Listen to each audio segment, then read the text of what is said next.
वलीद से मज़ीद जानेंगे। वलीद, बताइएगा कि आपके ज़राए क्या कहते हैं कि मौलाना अब मान जाएंगे, क्योंकि हुकूमत ने पहले मौलाना को साइड पे रखा, अब जब आइनी तरमीम का मामला आया तो मौलाना से फिर राब्ते बहाल करने की कोशिश की जा रही है। मौलाना फजलुर रहमान इस वक्त जो हैं वो मदारुल माहम बन चुके हैं। हुकूमत और अपोजिशन दोनों की नजरें मौलाना फजलुर रहमान पे हैं। जैसे वसीम ने बताया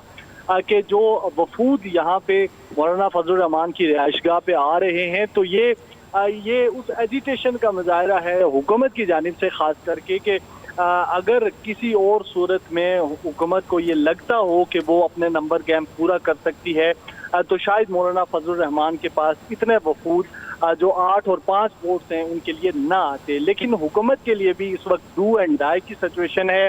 चूँकि गैर मामूली इजलास सेनेट और कौमी असम्बली के बुलाए जाते रहे हैं गुज़िश्ता हफ्ते में, तो इस वक्त हुकूमत के पास और कोई ऑप्शन नहीं है कि वो मौलाना फजलुर रहमान की तमाम शराइतें जो आइनी तरमीम के हवाले से भी मौलाना चाहते हैं वो भी, और उसके अलावा भी अगर कोई हुकूमत से और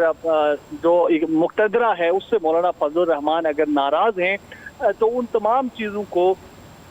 वो इकट्ठा करके मौलाना फजलुर रहमान का जो तहफ़्फ़ुज़ात हैं वो दूर किए जाएं, और महज एक यही रास्ता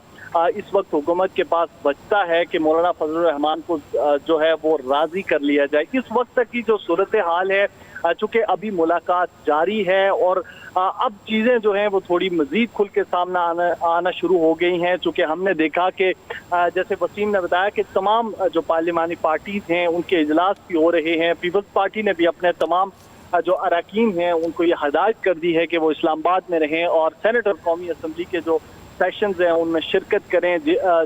पाकिस्तान मुस्लिम लीग नून पहले से ही कल रात जो वज़ीर-ए-आज़म ने इशाया दिया था उसमें वाज़ह हदायत जारी कर दी गई थी। पार्टी सरबराहान जो हैं वो मियां नवाज शरीफ, हमजा शहबाज, वो भी इस्लामाबाद में पहुंच चुके हैं। तो इस वक्त जो सूरत हाल है वो जो फैसला है ये मौलाना फजलुर रहमान अगर से वोट की तादाद कम है बजाय, लेकिन जो डिसाइसिव किरदार है वो मौलाना फजलुर रहमान का होगा। अभी देखना ये है कि चूँकि क्या ये हुकूमती वफ्द जो अभी मौलाना फजलुर रहमान से मुलाकात कर रहा है, क्या जिन पॉइंट्स के ऊपर मौलाना फजलुर रहमान ने अपने तहफ़्फ़ुज़ात का इजहार किया था, चूँकि इस वक्त जो वफ्द है उस ये हायरार्की के एतबार से पाकिस्तान मुस्लिम लीग नून की सीनियर क़यादत यानी इसहाक डार, आज़म नज़ीर ताडर और मोहसिन नकवी जो वफाकी वज़ीर दाखिला हैं उनकी शक्ल में मौलाना के पास इस वक्त मौजूद है। अगर कि ये वफ्द मौलाना को कन्विंस करने में कामयाब हो जाता है तो फिर सूरत हाल मुख्तलिफ होगी। लेकिन दूसरी तरफ अगर हम देखें तो पाकिस्तान तहरीक इंसाफ का वफ्द जिसने गुज़िश्ता रात मुलाकात की थी यहाँ मौलाना फजलुर रहमान से, जब वो यहाँ से वापस गए तो शायद बॉडी लैंग्वेज जो थी उनकी वो उस तरह से पुरअतमाद नहीं थे। लेकिन आज जो डेवलपमेंट्स हुई हैं तो अब चूंकि उस वफ्द की भी मुलाकात, वलीद हमारे साथ ही रहिए।